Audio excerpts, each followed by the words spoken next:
दीप और सरसों के दान से मृगी रोग समाप्त हो जाता है। सरसों का तेल नहीं, ये पूरी सरसों ही होती है।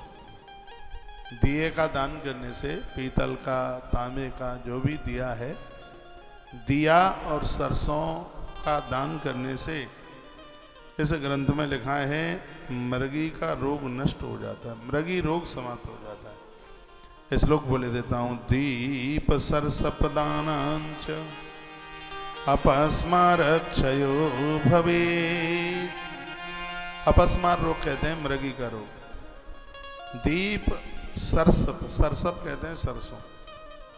दिए से, दिए का दान और सरसों का दान करने से मृगी रोग समाप्त हो जाता है। इतनी बड़ी महिमाएं हैं। सोमवार के दिन यदि कृतिका नक्षत्र पड़ जाए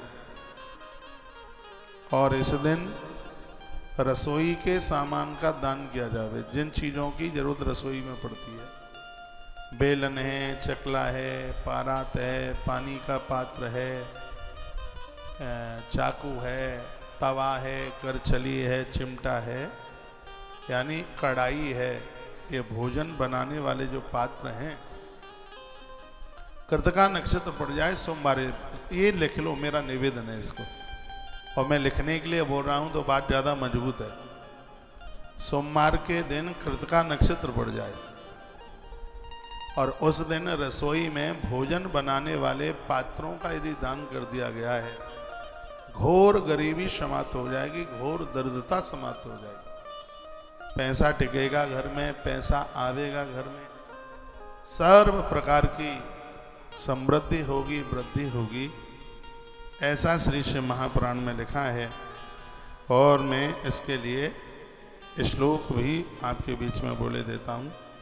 महादरिद्र समनम सर्व संपत्ति करम भवेत। बहुत धन पाने के लिए, बहुत बड़ी दरिद्रता को समाप्त करने के लिए ग्रही क्षेत्रादिदानांश ग्रहोपकरणादिना,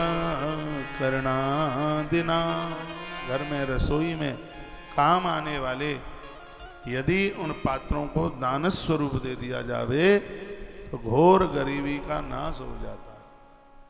आपको ध्यान हो, पिछले साल हमने पता नहीं कौन सी सेवा में चकला और बेलन का दान किया था।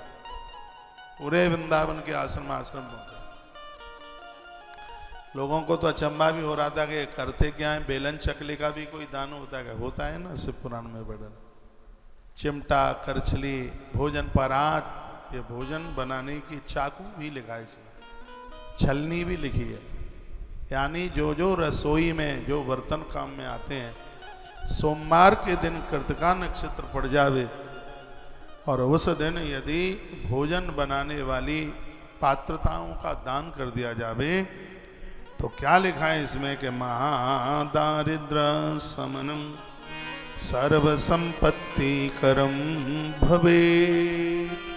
महादरिद्रता का नाश हो जाएगा और घर में बहुत बड़ी संपत्ति चल करके आ जाएगी, घर में पैसा रुकना आरंभ हो जाएगा।